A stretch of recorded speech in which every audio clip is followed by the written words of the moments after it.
statutes. Are you telling me that a person in your client's shoes couldn't understand you can't commit perjury in a court proceeding in order to take somebody's children away? Of course not, Your Honor. Of course not. Then isn't the case over then? And the case is over.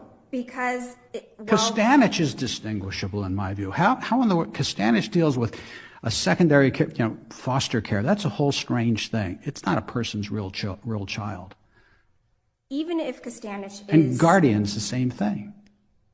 Even if Costanich is distinguishable, there is, thus far, we have not been presented with any clearly established right that tells us that what our clients did, which is remove the children pursuant to a court order. No, but what they're accused of doing and what the issue is here is committing perjury in a court to take away someone's children. And you just said that's obviously not okay to do.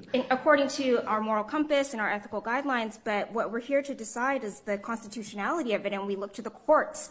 You mean due process is somehow consistent with a government official introducing perjured testimony and false? How is that consistent?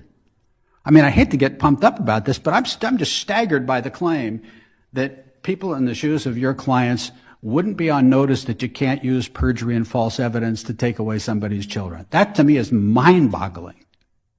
In criminal proceedings, we know this to be true because that. No, criminal proceedings, it's a court proceeding with a liberty interest, a fundamental liberty interest at stake.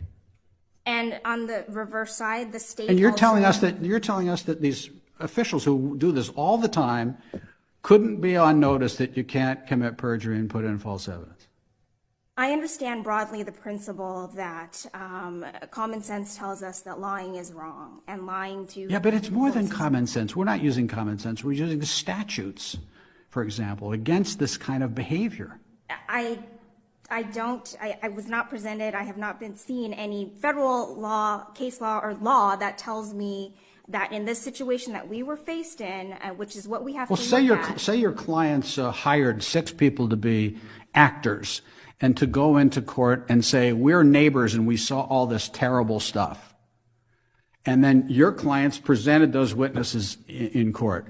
You're telling me that they would have no reason to believe that you can't do that because there was no federal case that says you can't bring actors into court to swear falsely against somebody.